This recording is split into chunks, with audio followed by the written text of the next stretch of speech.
Did you know, in the books, this is the most damning proof that the Maesters deliberately started the Dance of the Dragons to kill off the Targaryen and Hightower dragons?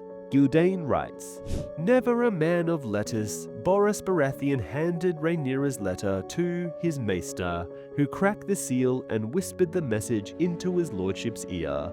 A frown stole across Lord Boris's face. He stroked his beard, scowled at Lucerys Velaryon, and said, 'And if I do as your mother bids, which one of my daughters will you marry, boy?'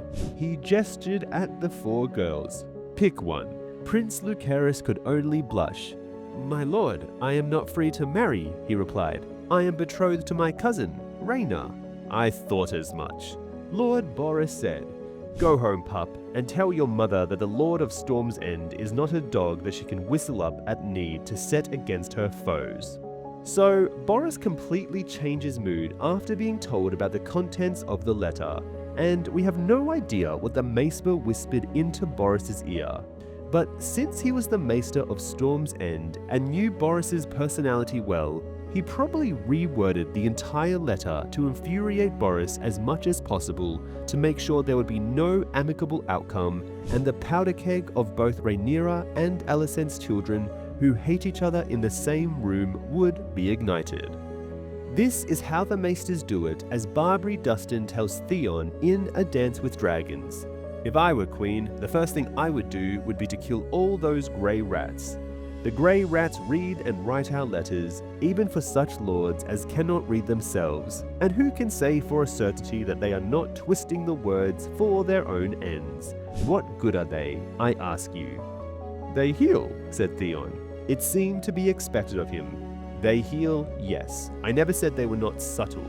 They tend to us when we are sick and injured or distraught over the illness of a parent or a child.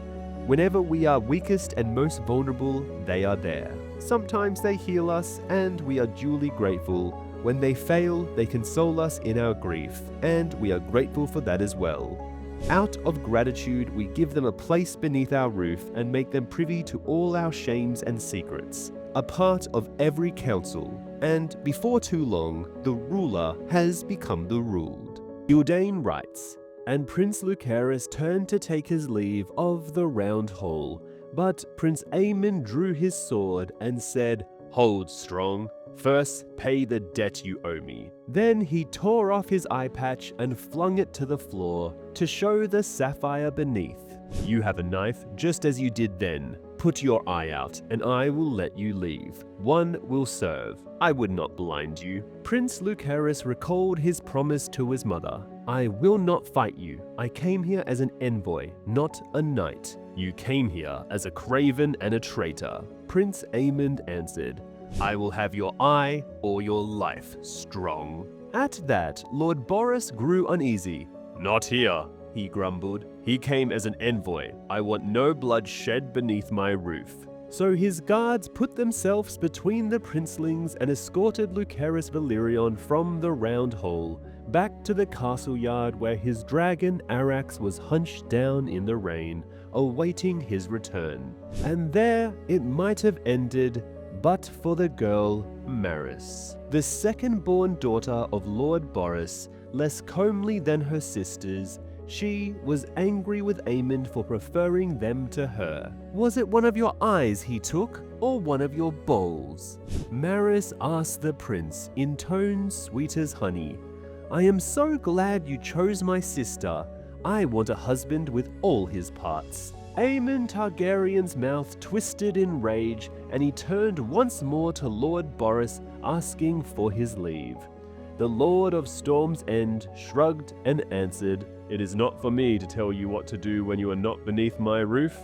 And his knights moved aside as Prince Aemon rushed to the doors. So obviously George R.R. Martin's Season 1 of House of the Dragon had Aemon's motivation for killing Luke be accidental. Aemon was trying to scare him, only for Vhagar to take control after Arrax breathed fire on the haughty old dragon, revealing that dragon riders don't always control their mounts. It would be interesting if this is what happened when Maegor killed his nephew, Aegon the Uncrowned, when his dragon Quicksilver breathed pale white fireballs on the older black dragon, and Velaryon took that personally. Gyldain writes, "Outside the storm was raging, it was bad weather for flying, even for a dragon, and Arrax was struggling to stay aloft when Prince Aemond mounted Vhagar and went after him. Had the sky been calm, Prince Lucerys might have been able to outfly his pursuer, for Arrax was younger and swifter. But the day was as black as Prince Aemond's heart," says Mushroom, "and so it came to pass that the dragons met above Shipbreaker Bay. Watchers on the castle walls saw distant blasts of flame and heard a shriek cut the thunder. Then the two beasts were locked together, lightning crackling around them. Vhagar was 5 times the size of her foe, the hardened survivor of 100 battles. If there was a fight, it could not have lasted long. Arrax fell broken to be swallowed by the storm-lashed waters of the bay, his head and neck washed up beneath the cliffs below Storm's End 3 days later to make a feast for crabs and seagulls. Mushroom claims that Prince Lucerys' corpse washed up as well, and tells us that Prince Aemond cut out his eyes and presented them to Lady Maris on a bed of seaweed. But this seems excessive. Some say Vhagar snatched Lucerys off his dragon's back and swallowed him whole. It has even been claimed that the prince survived his fall, swam to safety but lost all memory of who he was, spending the rest of his days as a simple-minded fisherman. The true telling gives all these tales the respect they deserve, which is to say, none. Lucerys Velaryon died with his dragon, Muncan insists. This is undoubtedly correct. The prince was 13 years of age, his body was never found, and with his death, the war of ravens and envoys and marriage pacts came to an end, and the war of fire and blood began in earnest. So the show with George did a really good job of adapting this and probably chose the best version to adapt. And the idea that Aemond didn't mean to kill his nephew and would have to live with the guilt of starting the entire Dance of the Dragons was such an interesting idea, only for Ryan Condal and his writers to completely squander this version of Aemond after George left. Instead, Aemond just became an unapologetic villain and traitor to his brother. Gyldain writes, Aemond Targaryen, who would henceforth be known as Aemond the Kinslayer to his foes, returned to King's Landing, having won the support of Storm's End for his brother Aegon, and the undying enmity of Queen Rhaenyra. If he thought to receive a hero's welcome, he was disappointed. Queen Alicent went pale when she heard what he had done, crying, "Mother, have mercy on us all." Nor was Sir Otto pleased. "You only lost one eye," he is reported to have said. "How could you be so blind?" The king himself did not share their concerns, however. Aegon II welcomed Prince Aemond home with a great feast, hailed him as the true blood of the dragon, and announced that he had made a good beginning. This here makes us think that the Maesters and Hightowers are secretly not aligned in the Old Town conspiracy. The Hightowers thought the plan was to replace the Targaryens peacefully through succession to become the ruling dragon riders of Westeros with the Faith and Citadel's help. However, the Maesters want dragon-on-dragon carnage, and so the Storm's End Maester helped orchestrate Luke's death to make sure that a bloody Targaryen civil war would happen. Honestly, Otto and maybe Alicent, if she was partly in on it, should have just gone to Rhaenyra and confessed that the Maesters had been in on trying to replace them for decades as a way to not have a war. Because it was this moment that Otto and Alicent realized Rhaenyra was going to come for blood now, and none of them would be spared. But they probably thought that they could still win with the Citadel's help. However, as we'll see, the whole point of the Dance of the Dragons was to rid Westeros of dragons, which includes Alicent's children.